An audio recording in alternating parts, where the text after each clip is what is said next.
Fala galera, bom dia a todos. Não fiz o vídeo de pós-jogo aqui de Galo e Botafogo no último domingo, porque Páscoa estava bem atarefado. Falei que ia fazer depois e realmente não fiz. Mas hoje estou aqui para falar sobre um outro assunto, um assunto que está sendo muito polêmico aí por parte da torcida do Botafogo, por parte da mídia também. Uma parte da mídia acha que é cedo ainda para criticar o trabalho do Renato Paiva. A parte da torcida, em grande maioria, já acha que é possível criticar o trabalho do Renato Paiva. E eu tô aqui justamente para dar a minha opinião sobre isso, não sobre o trabalho do Renato Paiva, porque eu já mostrei em outros momentos que hoje eu não estou contente, mas sim para comentar um pouco da declaração do Textor. O Textor respondeu uma notícia dizendo que tinha uma ala muito forte dentro do Botafogo, pesando aí para a saída do Renato Paiva. Eu vou deixar aqui, não sei se eu vou deixar aqui no vídeo, mas vou de alguma maneira mostrar essa declaração do Textor. Mas vamos lá, o Botafogo está passando hoje pelo que passou em todos os momentos da era SAF no início do ano. Foi assim em 2022, obviamente, o primeiro ano ali, onde estava se construindo muita coisa, mas foi assim em 2023, foi assim em 2024 e isso se repete em 2025. Mas o que me causa maior estranheza nesse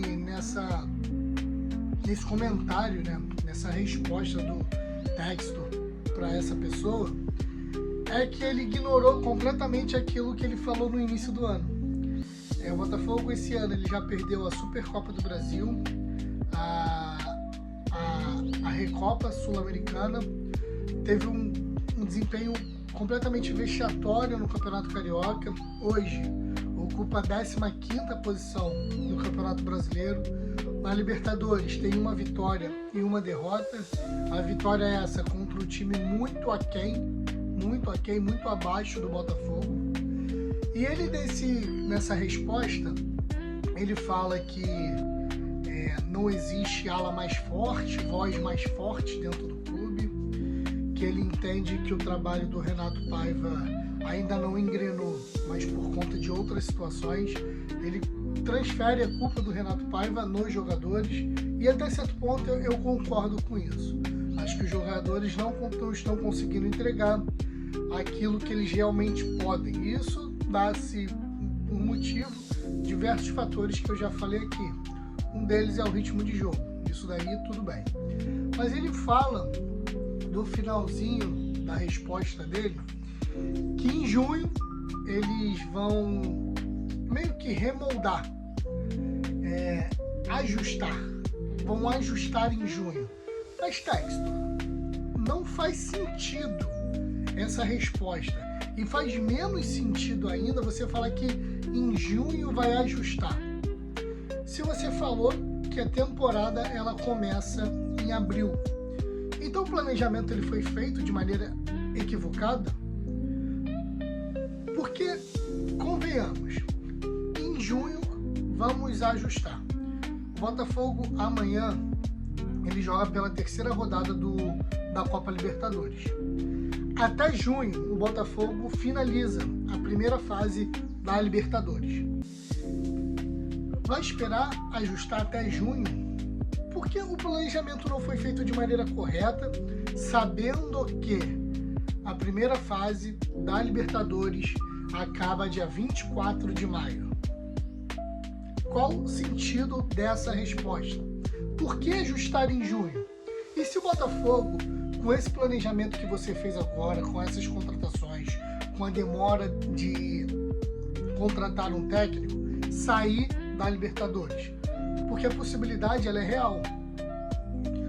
A possibilidade ela é real. Se o Botafogo não desempenhar ou continuar desempenhando o futebol que vem apresentando, a possibilidade do Botafogo sair numa fase inicial de Libertadores, na fase de grupos, ela existe. E aí, em junho, não há nada mais o que fazer. Aí outros outras pessoas falam, mas o Botafogo é campeão da Libertadores, talvez o campeonato a ser direcionado ao foco seja outro, tudo bem. Mas a Libertadores é um campeonato que o torcedor gostou, é um campeonato que dá lucro para o Botafogo, é um campeonato que na América do Sul é o maior. E por que, novamente, eu sempre vou coisar, por que ajustar somente em junho? Se em junho a gente já passou quase metade do Brasileirão, em junho a gente já acabou a primeira fase da Libertadores, por que ajustar em junho? E se precisa ajustar em junho, você está atestando que o que você fez até aqui foi ruim, que o que você fez nesse início de 2025 foi péssimo, foi falta de planejamento, demora para contratar técnico, contratações que beira aí o absurdo. Até o próprio Renato Paiva deixou entrelinhas, porque realmente ele não... que ele falou, o scout do Botafogo que trouxe o Juan Cruz é o mesmo que trouxe Luiz Henrique e Almada. Ou seja, será que foi uma crítica ao scout, uma crítica ao Juan, ou algo que favorece ao scout? Então, assim, a questão dele pontuar que vamos ajustar em junho, ele basicamente deu atestado de fizemos besteira, contratamos errado, demoramos, o planejamento foi feito de maneira incorreta, e em junho, quando abre a outra janela europeia, a gente será pontual, assim como foi em 2024. Ele falou ainda assim. Só que é diferente.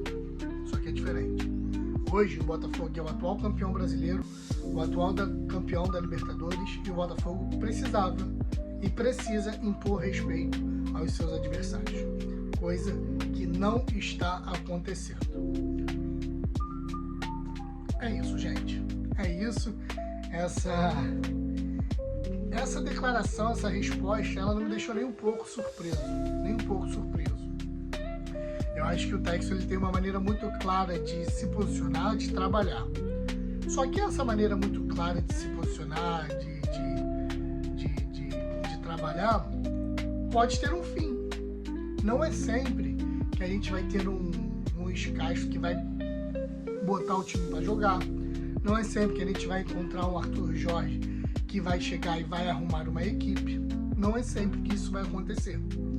E se a gente sempre deixar para ajustar em junho, talvez esses 6 primeiros meses que são cruciais para um time durante toda a temporada sejam determinantes para, por exemplo, o Botafogo talvez sair na primeira fase da Libertadores. E a culpa vai ser tua, Texto. Somente sua. É isso. Valeu, gente. Você que me assistiu até aqui, se inscreva no canal, deixa o like, que é muito importante. Deixa aqui nos comentários se você viu essa resposta e o que você principalmente achou dessa resposta. É muito importante para o engajamento aqui do canal. Forte abraço, Daniel Nogueira, e até a próxima.